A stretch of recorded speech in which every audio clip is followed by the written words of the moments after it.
ఒక దేవుళ్ళగా భావించి ఆయనని చేయి చవిరి పైకి లేపుకొని అసలు జగనన్న వచ్చిందంటే అసలు జనాల కోసం, జనాల కష్టాల కోసం, ఆక్వా రైతులు ఎంత ఇబ్బందులు పడుతున్నారో దాని గురించి ఆయన మాట్లాడడానికి ఆయన మాట్లాడుతూ ఉంటే అక్కడ ఉన్న జనాలు తంబాలెక్కి చూస్తూ ఉన్నారు, అక్కడ ఉన్న జనాలు ఎగిరెగిరి చూస్తూ ఉన్నారు. ఆయన అంటే ఒకసారి ఆలోచన చూసుకోండి, ఎంత మంచిగా అనిపించిందంటే అంత బాగా అనిపించింది.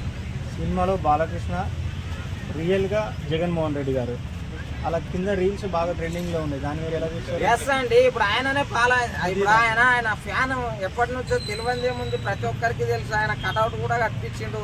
ఇప్పుడు సినిమా నరసింహనాయుడు సినిమా చూసారు కదా, ఆ సినిమాలో ఆయన ఇట్లా దిగుతా ఉంటే ఎట్లా ఉంటుంది, అసలు జనాలంతా బయట ఎట్లా వస్తారు అట్లా అనిపించింది నాకైతే. ఆయన ఇట్లా ఊపుతా ఉంటే ఎట్లా వస్తారు అట్లా. నిజం చెప్పాలంటే సంక్షేమ సారథి జగనన్న గారు ఏ పథకాన్ని అయినా సరే అమాంతం ప్రజల లోపలికి తీసుకెళ్లిన వ్యక్తి.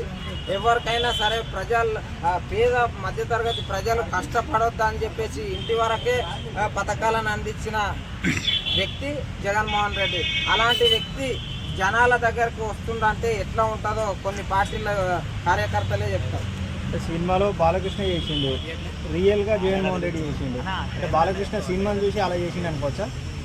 సినిమా చూసి ఏం లేదండి, సినిమాలు చూసి ఎవరైనా రాజకీయాలు చేస్తారా అండి? మీరు గమ్మత్తున్నారు, మీ క్వశ్చన్ కాదు, ఏం కాదు.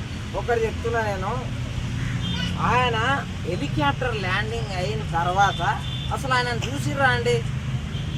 ఈ రోజుల్లో అధికార పక్షానికి బాగా ట్రెండింగ్ ఉంటుందండి, అటువంటిది ప్రతిపక్షానికి ఇంత ట్రెండింగ్ అయిందంటే అసలు ఆయన జనాలు అంతగానం వచ్చి ఉర్రుతలు.